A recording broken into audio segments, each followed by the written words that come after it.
Good morning, good afternoon, good evening. Welcome to another episode of the Blackness Friends. To me, Robert. With me, Pete. No Moses. I No don't actually Mo. know why he's not here this week. Oh, because he's got that writers and scribes, I think, monthly appointment that he has to go to Mm. on the Thursday. Shout out to scribes. Shout, shout. Yeah. Yeah, I don't think I have any news this week, so maybe we should just go straight into it. All right. It's the Rock and the Rockstar and the Rockstar's wife in the background. The Rockstar's wife. That's cool. That's cool. Hello, Rockstar's wife's hand. You got to hand it to her. It's disgusting. Cool. Go 1 for 1. 1 for 1. Yeah. One of my phones making noises. I was saying it's time to sleep. All right, shall I go first? Do you want to go first? Yeah, you can go first. Yeah, go ahead. All right. So, Peter, when it comes to married couples, you see how if they're having marriage issues and things aren't going too well, like one of the first questions they get asked is, "How's the sex life?" Yes, I've seen Yeah. this before. Look, yeah. Question. My question today is: do you think Christians should check up on each other's sex lives, even when there isn't any marital strife in the end? Oh, saucy one. No. Oh, why is that? Because what's so As in, like checking Yeah. the same way you might check in with, like how's your work, how's everything going, you know? yeah, no, because the sex is an intimate thing between two, and normally, I mean, that question has become sort of a barometer, if you will, of what the situation is. And I think unless there's need to check the temperature, then there's no need to be regularly checking the temperature, as it were. But shouldn't you be checking temperature before the water overboils?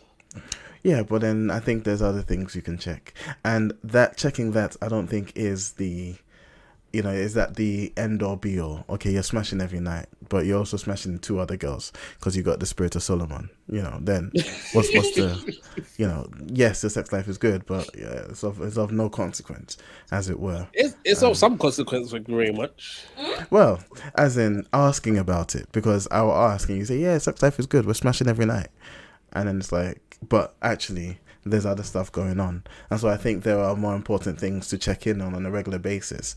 And that question as to, how's the sex life when there's maybe an issue ends up being, I think, it's like it's a different stage of the diagnosis process. And I don't think that needs to be something that's made regular. Otherwise, you just get into people's business. And it's like, because the other thing as well is, so Lighthouse Chapel have this, and I can say them because they've got this is part of their resources. They've got the sexometer, which is a number of times you should be having sex. I think it's per week, and what the number indicates. So it's like if you're, I can't remember in detail. But it was like if you're having sex every night, then things are okay. If you're having sex twice a week or something, then you're dealing with the struggles of life. No way. If you're having sex once a month, then there's cause for concern or something along those lines. Wow, once a month was a bit mad though. So it was like, yeah, I think those end up being broad generalizations that also aren't applicable to every couple, because some couple, their sex drive both means they're having sex multiple times a day. Another couple, they're just having sex once a month, and that's more than enough for them. God help them, whoever they are. But I don't think it's so intimate and it's so personal. I don't think it's something that needs to become a regular thing. And I think when it is checked on, it's, as I said, it's at that stage of the process, that stage of the diagnosis where you've gone to see the specialist. It's not your regular GP that's asking you this, it's the specialist. And that's why I think it needs to stay. Follow-up question. Nonsense. Just because I remember something that happened. So remember when we had our Valentine's episode at church. Mm-hmm. Yeah, like one thing that seemed to come up was husbands be wanting, more sex. That Yeah. was said inadvertently, there was It wasn't just us. No. It was said pretty much explicitly, just yeah. without explicit language. Yeah. Apparently, it wasn't just husbands that was saying that. It wasn't my wife that was saying that, but um, That seemed very important for you to clarify. yeah. Okay. Well, the question is, what do you think, if any, should the church's response be to such an public outcry? If anything, If anything, the church's response should be sensitive. Sensitive to the fact that there are different reasons for there are different reasons for whatever the occurrence might be. And, speaking of the Valentine's Day event, there were specific reasons for one of the couples why, sex hadn't been a thing in their marriage for a while. And those aren't trivial reasons. And so I don't think I think whatever the response is, it has to be sensitive to whatever lies behind that sort of the reason behind that sort of outcry, as it were. But then I also think it should be supportive of the partner who's desiring more sex, in that no, your body and your partner's body is yours, and your body is theirs, and you should seek to satisfy each other in this area, even when it's not necessarily, but maybe when one person desires it more than the other, they should, out of love and out of obedience for the word, give themselves to one another, in love and in obedience. But then it should also be advocating for the partner who's wanting sex less to say, again, sensitive to whatever the reason might be, but then, trying to meet halfway. Maybe you don't want sex at all, or maybe you don't want sex as much.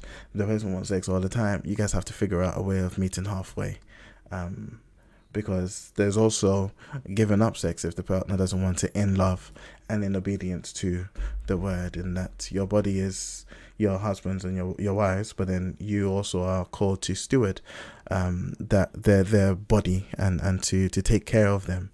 And so if there's an issue, or there's a reason why they don't want sex as many times, you also, in love and in taking care of your partner, will have to meet them halfway. And so there's the compromise that will have to be met. So isn't that what marriage is all about? cool, very nice. I'm happy with that. Yeah. All right. So my question, I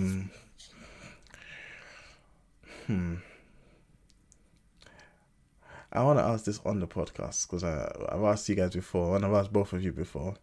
But the question is, you are the last man on earth. The last man on earth. Whatever has happened, children of men occurred. All the men are gone. Obviously, it didn't take me out. I got raptured.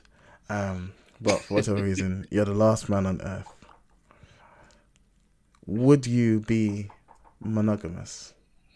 Or would you seek to continue the human species through generously spreading your seed? Jeez, that's the question, isn't it? I recognize for the viewers and listeners that Drea is behind Robert. So make of that what you will.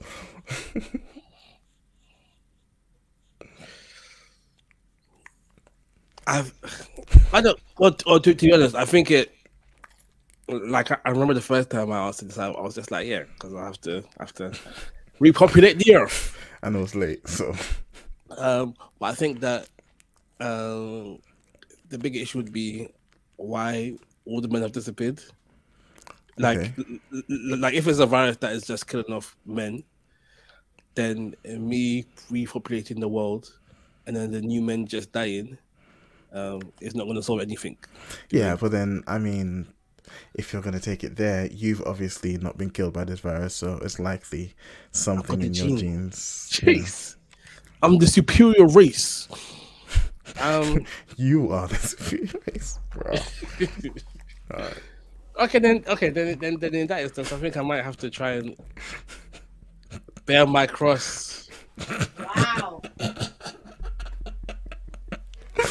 Bear your cross. I was smashing all these hoes. Cool. I'll pray about it first, and then I'll pray about it.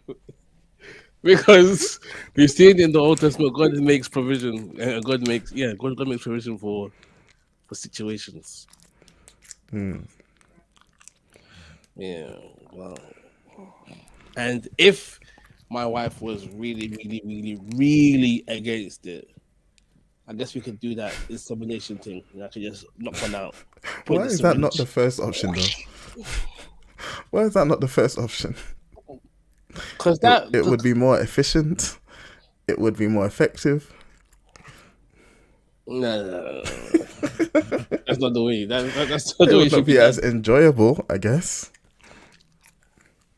It's the but I'm doing my duty as the last man. You're not only impregnating, you're satisfying, yeah. And they won't be singing about Father Abraham, they were singing about Father Robert.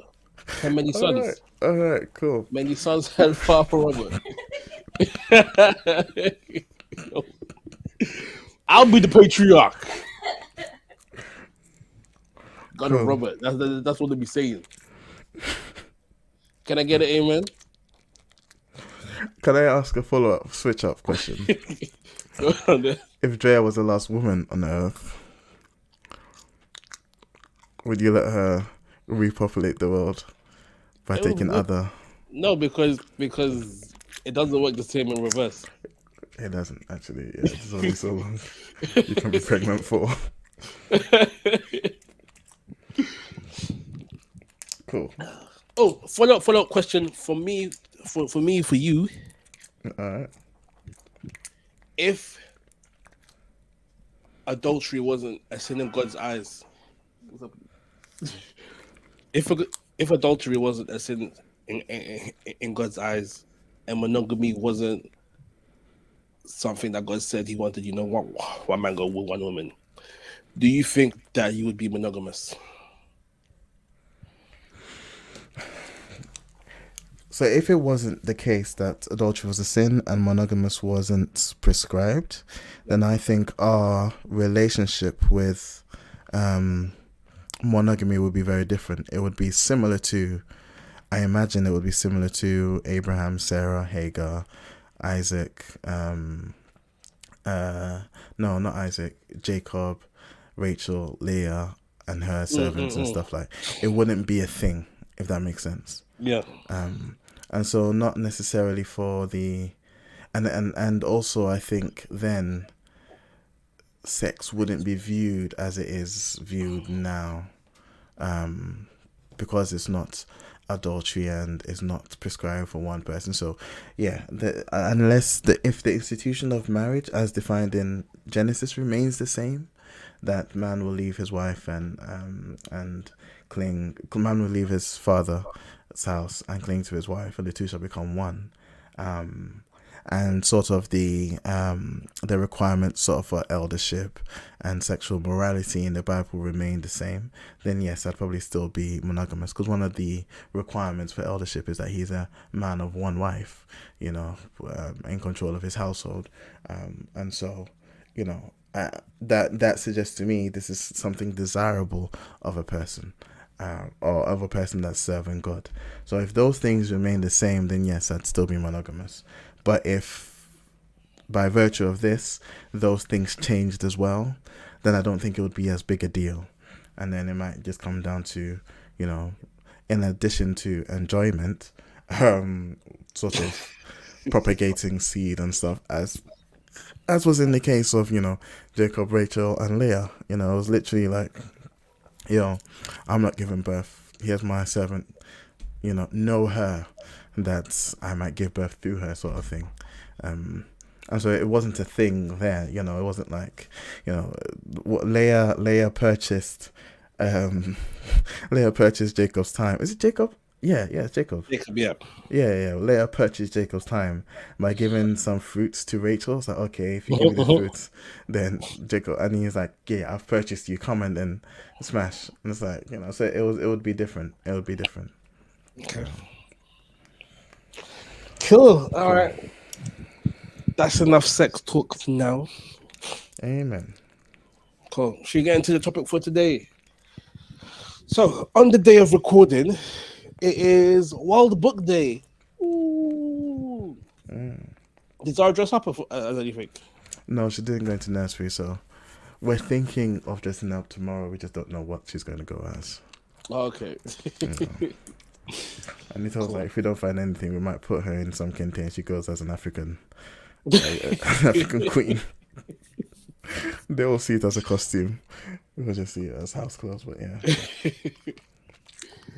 Cool, yeah. So World Book Day. I was actually speaking about this with Andrea. I don't think World Book Day was a thing when we were in primary school.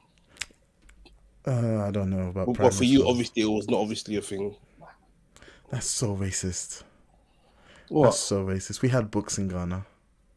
Yeah, but it's kind of celebrating World Book Day. If it's an international thing, yeah. No, We didn't celebrate it though. Fans. exactly. Well, we did celebrate because it wasn't a thing. I think this is a new phenomenon, or more recent phenomenon. And so yeah, people are dressing up in all their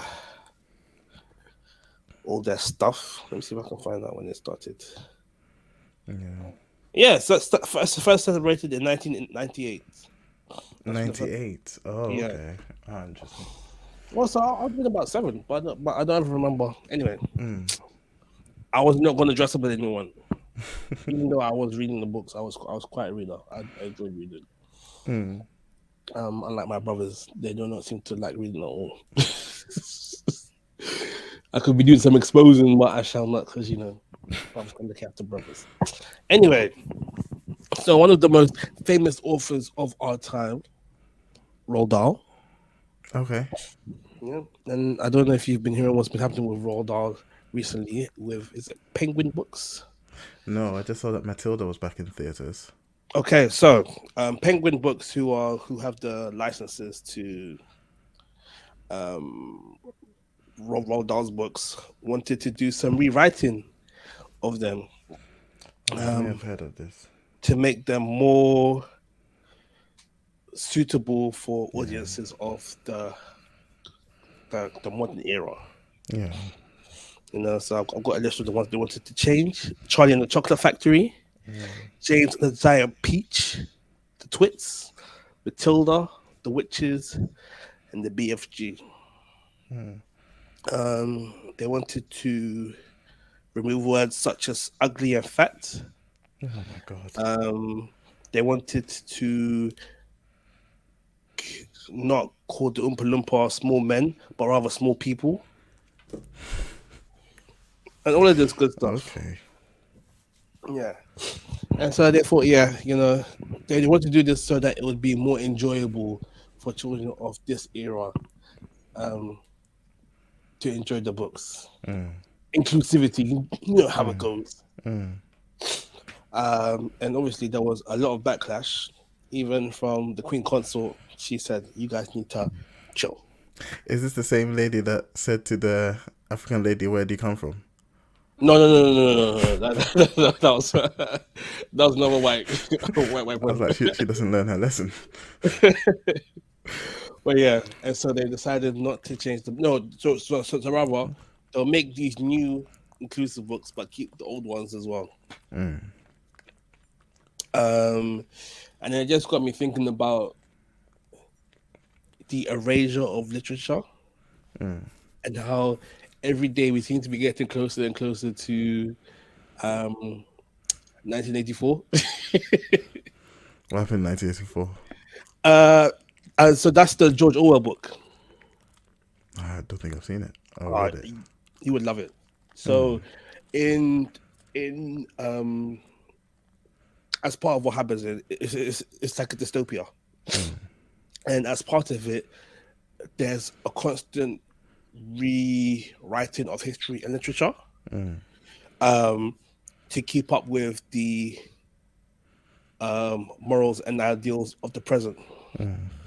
So like an example is, I think there were like there were like two or three big continents, and so two might be at war with one at one time, and so that's what will be written in the books.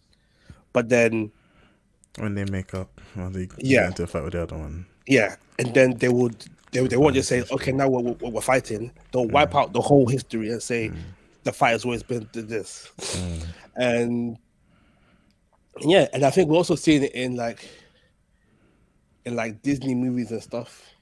They're starting to tweak and remove things from like original movies. Really? Yeah, just to make it more palatable for modern sensitivities. Even in what was it, Home Alone? They've Yeah. taken out Donald Trump completely I didn't even from the realize he was movie. in it. Yeah. Yeah, he had a cameo in That's it. sad. They've removed him completely. They're going back and just tweaking things here and there. Um, yeah, in the name of making it more user friendly for today's people. And yeah, and so I just wanted to talk about the erasure of literature and the erasure of history and that kind of thing. And do you think that some things need to be erased, or do you think that it's important that we keep everything? Someone said if history teaches us anything, is that man doesn't learn from history. And so, at the very least, it's almost inconsequential what they do. That said, I think it's an obvious, it's twofold. It's a fear of this sort of outrage culture that means if Penguin is to do some sponsorship later on in life, and someone comes and says, "Oh, you published this book that used this word ugly, and so we're going to boycott it." With social media, with the power of this culture, there's a legitimate possibility that that could affect the bottom line. And so I definitely see a sort of proactive protection of their financial viability in doing some of these things in response to what's been seen. It's a smaller scale, but Kevin Hart didn't host, was it the Oscars? Hmm. Because the internet found tweets he had done several years ago, and Which were fine back then. which were fine back then, and which he had apologized for already, and demanded that he apologize again. And that ultimately led to him not being able to do it. We also see the internet, effectively forcing the Snyderverse to be released, the Snyder Cut to be released. And these again are such huge investments that normally the audience have no say in. But Mm. then with the internet, we realize that actually the crowd, the crowd have enough power now because they have a voice.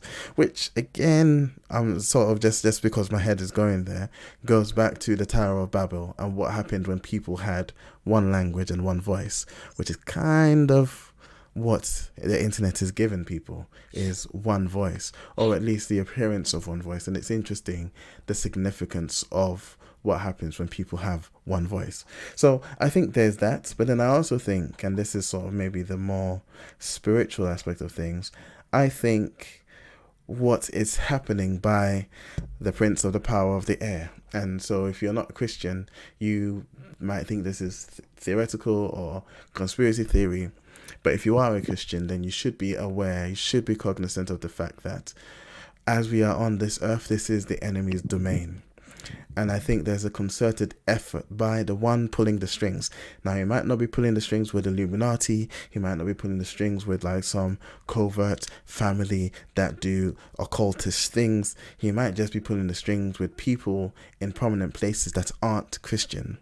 I think there's a concerted effort by the enemy to coddle people and to make them less and less resilient, less and less strong, including Christians, because this won't directly affect a Christian, except you have a culture that is bringing up these super coddled, super weak minded, super sheep like people, and then when eventually things go pear shaped, and there's the whatever revelations ends up actually looking like, if it hasn't already happened, because there is that school of thought as well, you have people that are much more susceptible to control.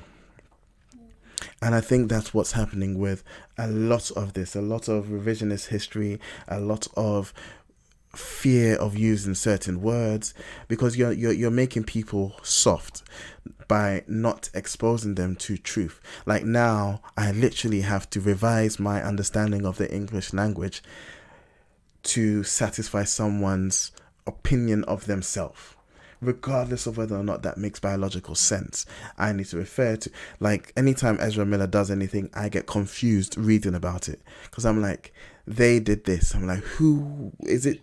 Is there one? What is going on? Bruv, he is legit Legion, bruv. And so I think there is a concerted effort by the powers, the principalities and whatever, to coddle people and make them less resilient and more susceptible to control when that time does come. So I think there's those two things going on. What do you think about that saying? Hard times make hard men make good times make soft men make hard times. Do you think that we're just in that part of the cycle now, where it's good times making soft men, and eventually we'll be forced to be hardened again? I think that ends up being it's a somewhat astute observation of history. And this is what I mean by history teaches us that men don't learn from history, because we can say and acknowledge that, and that doesn't stop the soft men from being made. That doesn't stop things from going pear-shaped. So I can't say, definitively is that accurate in all cases, but it definitely seems like a reasonable summary of what's been going on.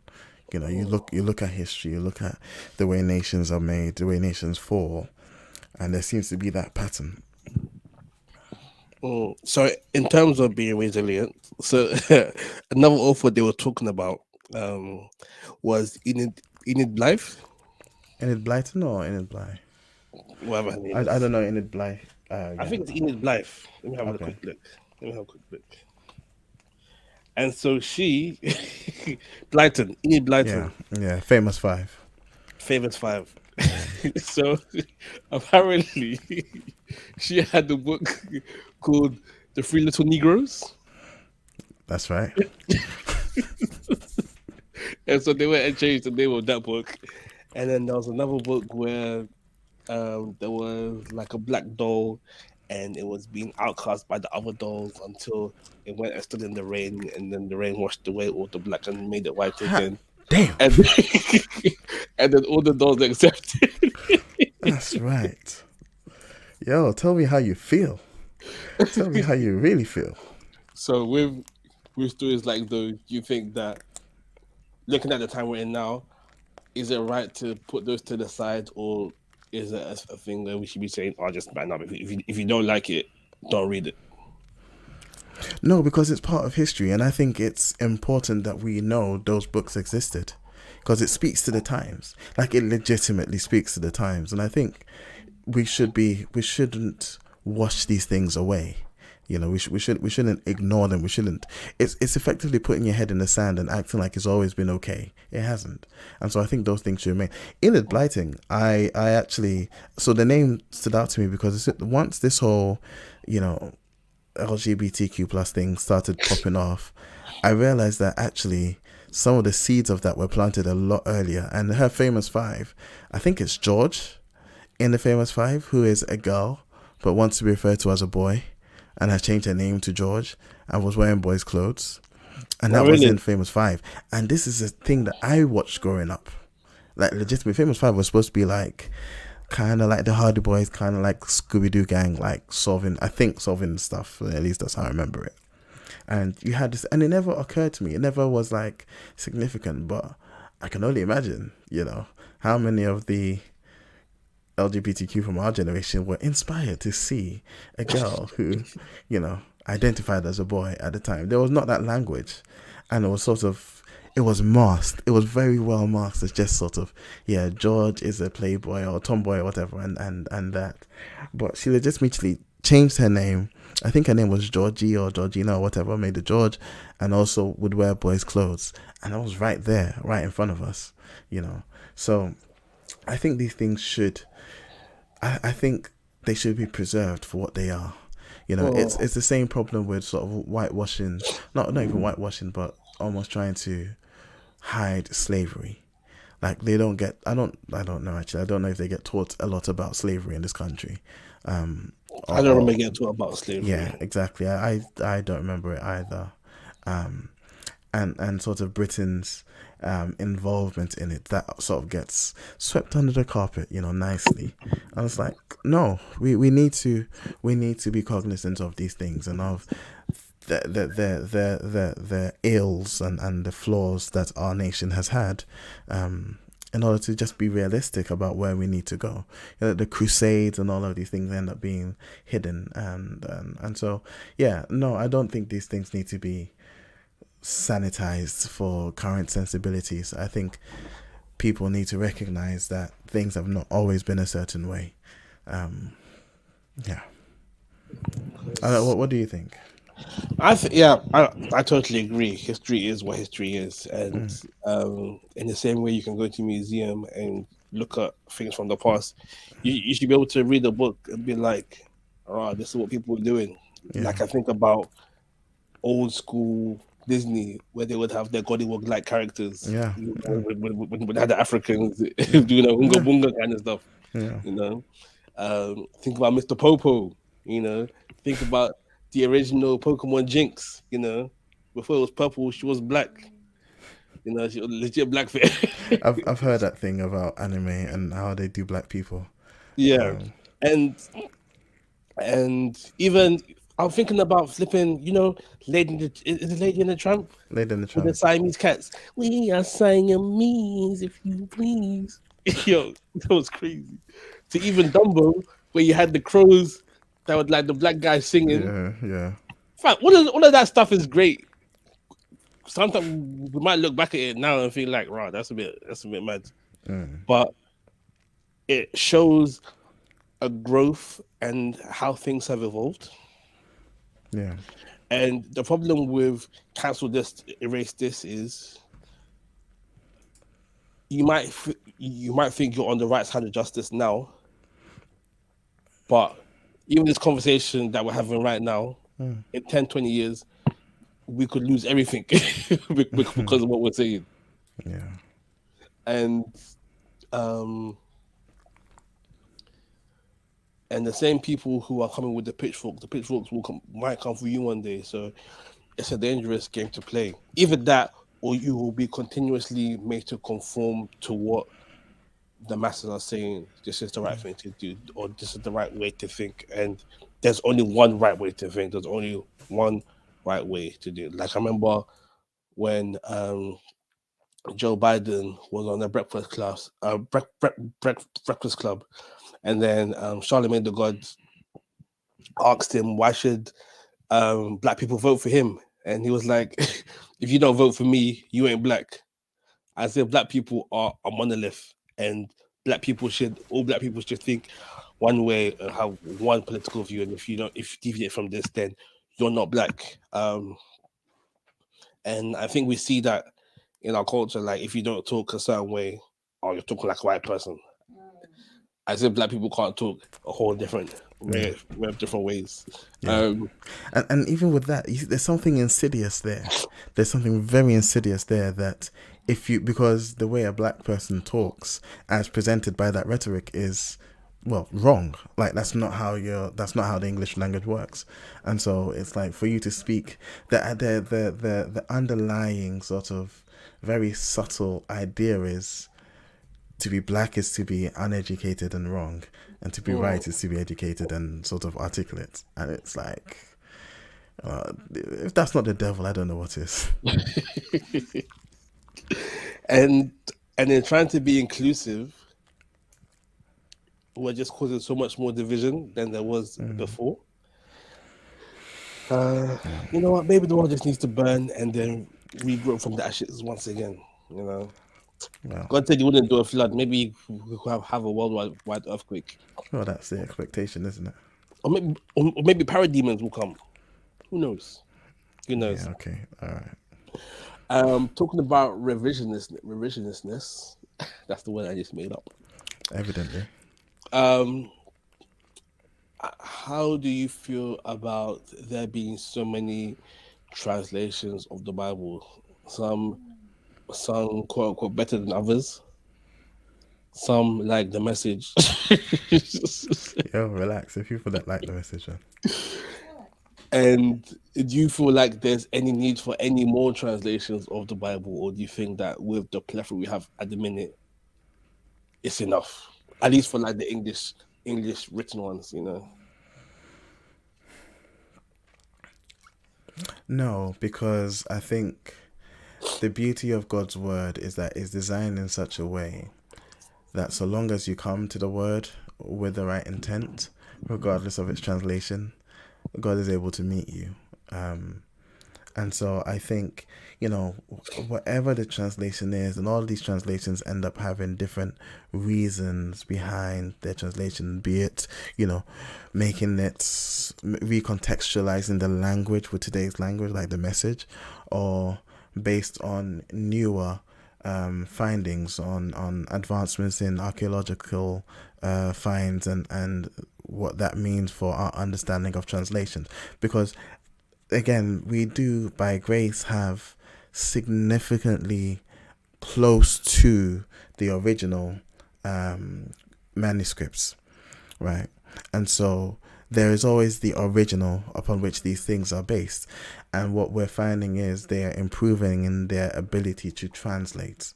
They're improving in their ability to understand what that original language was. And so as the technology advances, I think, if that's resulting in clearer, better translations, then yes. Especially we've got the technology that can do it. We've got we're increasing in technology. I think that's fine. I think the underlying truth is that the power of God's word is not limited by the translation, in as much as it can be sort of maybe distorted somewhat. Some of these translations be a bit sus. But God's still able to work through it, and He's still able to meet people. So how do you feel about translations like the NIV, where there are like pieces of scripture that have been like removed it's or the same. omitted? It's the same, and that's why I would never say one translation is the very best. Ideally, I'd say, study and compare as many translations as you can, and if you can, and there is access to it now, there's so much software that helps you access the original words. Go to the original words. Now, that's not what everyone is called to, but I would say, there's, if you can, that would be my recommendation is, study diligently. But if not to, by God's grace, He's still able to talk to us through, the NIV or the message, or the passion.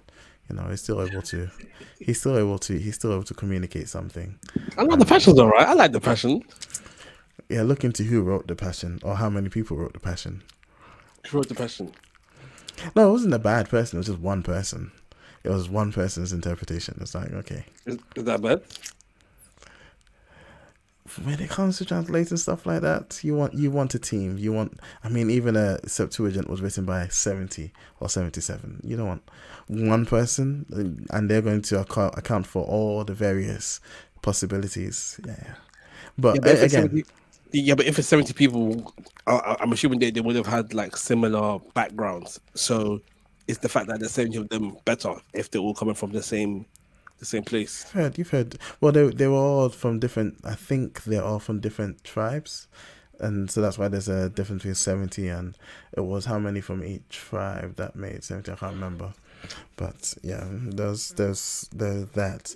But then you also want there's safety in consensus, and so if we all, without even if there are small differences in opinion, are able to come to consensus, there's safety there than one person. Like that's a dictatorship, and how many of those are good? So, Mm. and there's some discrepancies with the passion as well, but we don't need to go into that. Yeah. Are you planning on watching Creed 3? Yes. Maybe not in cinemas immediately, but I do want to watch it. I don't think they're doing something original though. A guy comes from your past, and it's like, oh, he's got beef now, and for some And reason why they he have to has. get arrested by the police? Yeah. Like, oh my, like go to chess club or something, you know? Yeah, but Break the mold. that's been the story. Like I feel like we've seen the story before. Two guys coming up. One guy takes the fall. Normally he takes the fall for the one guy that stays out, and then he comes back later on in his life and he's coming to collect because he feels Trying he's to get old. his revenge. Like I feel like that's been done, and it's like, but the Creed movies always get me hyped. They always get me, yeah. So it'll be I interesting. haven't watched to any of see. them, so I'm gonna try and power through them this weekend. I like them. I really like them. Yeah. Have you watched the Rocky movies? I watched one of the Rocky movies. Would you say the Creed movies are better than the Rocky movies? I can't compare. I can't make that comparison. I've only seen the Creed movies properly. I can't even remember which Rocky I watched. I think I did watch one. I think it was the one that he faced the younger guy. But again, I didn't really feel it. But the Creed movies that I felt that I liked. Oh. Yeah. Did you see that interview that Michael Jordan had with that girl that he went to school with? No. Oh, it was great. So it was one red carpet event, and then she was interviewing Michael Jordan. He was like, "Oh yeah, we go way back." Da, da, da, da. And I was like, "Oh yeah, you're the guy. You call me that the corny kid, right? You call me the corny kid, right?" And she was like, "No, I didn't say that." She was like, "Yeah, you said that. Yeah, you said that." Yo, hold grudges much? Yeah, Look at me was now. so funny. And then she was panicking, and then she tried to make jokes between him and what's his name, Jonathan Majors, about who's sexiest. And then they were like, "We don't do that around here." And then Yo. they were So putting it on her. this was a funny in the sense of like bad for her funny. Yeah. Oh, stress. I'll tell you the link afterwards. It was great. No.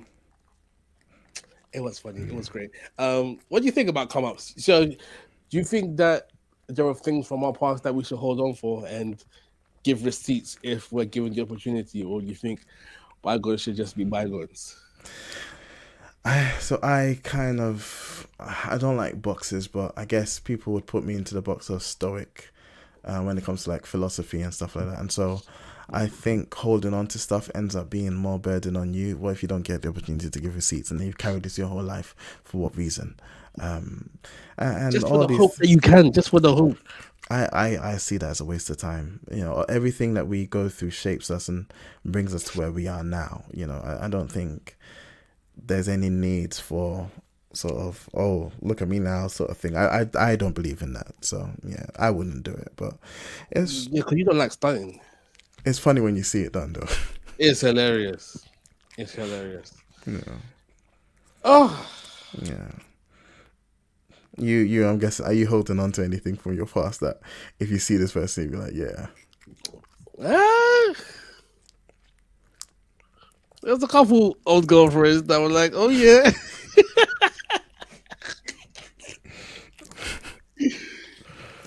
It's funny. Ouch. Do it again, Joe. No. Well, because actually, I might. No, seriously, I don't think so. But if I did see an ex-girlfriend, there might be a bit more spring in my step as I pass them on the street. Did I tell you when I bumped into an ex-girlfriend? No. Yeah, I bumped into her at an old friend's sort of event, and there was no expectation at all that she would be there. But I bumped into her from across. I saw her when I was coming in, and I was like, "Huh, oh okay." and she saw me, but obviously I've shaved my head and everything and changed somewhat. So she You didn't didn't shave actually. your head, Peter. I, oh, my hair's fallen out. Yeah, Thus, thank you. God has decided to be my barber. That's I've changed somewhat since they knew me. So it was like, yeah, it was just it was weird, and I wasn't when I had to go round there to go and help out with some technical stuff, and she was like, "Are you Peter?" I was like, "Yeah." You don't, because I've shaved my hair, you don't recognize me or something. I was like, "Oh, I thought it was you." Blah blah blah, and I was just gonna keep it like copacetic and then move on, and then someone else from my old church came and was like, "Peter, hey," an African, so no regard for the fact that I'm talking to someone.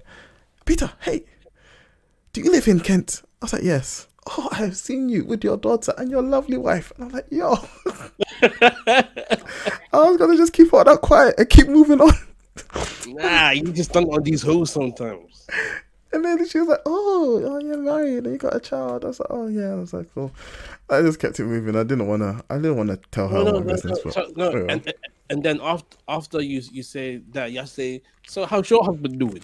So, someone was like, "Did you ask?" And I was like, "No, I didn't. I You didn't ask. should have asked. I didn't. No, You should have asked. And the that's way he not says no, you'd be like, necessary. oh, don't. Someone coming for you around the corner. I don't know God's that to be timing is the true. best timing. I know that to be true, but I don't know if he's got timing for her. But yeah,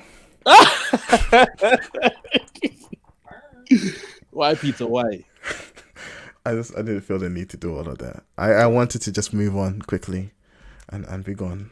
But yeah, No, sometimes it's good to stunt, man. Sometimes it's good to show your past that the future is better. Can I get an amen? Amen. That's right. she tried to suggest, "Oh yeah, we should keep in touch." I was like, "Nah, it's cool." I was like, You I was, I was like, at someone else say. Look at that. I was like, It's "Yeah, yeah, yeah." so, I got to run. I was like, "Oh, okay, cool." I'm like, yeah, Let the past be the past. yeah. That was funny though. That's good. Do you want? I don't know what else to talk about. I think I'm out of topics. Maybe there's anything you'd like to discuss on the We're podcast? at 47. Yeah, but I'm used to an hour. Wait, I think Angel's cooking something in her mind. Nothing's cooking. Okay, nothing's cooking for Andrea. Anything for you? Anything you want to talk about, Peter? Not necessarily something I want to talk about. Um, I don't think I have anything worth talking about per se. Yeah. Nah, that's not for the podcast. Well, it Oh, looks like spicy. we're having spicy. there's nothing spicy happening. We're currently experiencing performance issues. I think 47 minutes is okay. It's late. It's been a long day, Morning. oops. But yeah, okay. Let's end it there because I don't want to rabble on when there's nothing to rabble on about. Um, yeah. Cool. Hookups. Hookups. Yeah. Cool.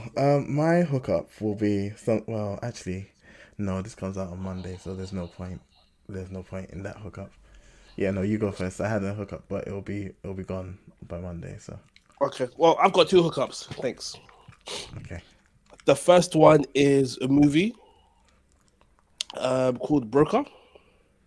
Oh, It's a Korean movie that's out in cinemas at the moment, and it basically tells the story about this duo who steal a baby from a church baby box with the intent of selling a it on. church baby box. Yeah. What's a So so church baby box? like a baby box is a place where mothers can come and leave children that they don't want, Oh, and damn. then yeah, This is a thing. yeah, it's a thing. Wow. Yeah, and yeah, and this one just happened to be like within a church, and so two guys were on shift, and so they took the baby, and then they want to go and sell it on the black market to make some money. Mm. Um, But then the mom has second thoughts and she comes back and she wants to be involved in the process of being able to sell the baby. And it's just talking about the adventure of trying to sell this baby. Oh my gosh. It's really good. It's really good. It's Korean. It's got subtitles. All that good stuff. It was really good, wasn't it, babe? It was great. Mm. Nice little Okay. adventure. All right. And your second hookup? Second hookup is a Netflix series, 4 episodes, called The Secret. Oh, I haven't watched that either. oh. So it's basically the story. It's based on a true story. Set in Northern Ireland, and I think it started in 1991. About I this think you dentist mentioned this. and this Sunday school teacher Yeah, yeah, you mentioned this. who are both married to different people, but they start to have an affair, and then the plot scheme to kill their respective spouses so that they can be together. And it just tells that story. That's a Mm. spoiler. No, because it's talking about it even says in the synopsis talking about murder and so they can be together. Really? Yeah, Hmm. but it's really good. Yo, it was a roller coaster. We had many discussions about what is coercive behavior and what is not. Mm. I think women just need to learn how to take accountability for their actions. No. No! I see my wife does not agree. Stress. Man, that's me. Cool. I want to. So my hookup will now be. I want people to just be. Get yourself a little bit more educated on what AI is doing. Jeez. So ChatGPT. there's lots of open AI stuff because the open source AI, Chat GPT, what's the other ones? There's a few. But all of these guys, all these AI sort of applications coming up, I think people should just be a little bit more educated on what AI is doing. On the one part, because it's not AI as we think AI is, or as we imagine AI would be. You know, the whole, it's what's it called? Learning and evolving. Yeah, it's so intelligent and stuff. It's not all that, but Not then yet. also not well. Yeah, also what it can't do in terms of if you're trusting AI to sort of write an article for you and stuff, it won't be. It doesn't. It's not designed to be factually correct. It doesn't care about facts, and so you might want to like check it. But then also know what you are doing in giving all the information that you are giving to AI. So that's all to be mindful of as well. China's watching. It's not a Chinese thing. No, but wow, China be China, bro. Apparently, America might ban TikTok soon. They've Well, been trying to do that, haven't they? by now it's too late. They have all the information. Yeah. Yeah, everything. All your videos, all your pictures, they take all that information. Mm. We'll be tied you anyway. What am I saying? Shout out to Rich for the intro outro music, counters for the Audrey and Miz logo, Twitter at Defenders UK, Instagram at TBS Furnace. You can email us at tbsfurnace@mail.com. You can find us at soundcloud.com/Backstreet Furnace, no apostrophe, on all good podcast websites and apps. Backstreet Furnace with the apostrophe. And that's it. Sweet. So this is the Blacksmith's Furnace signing out.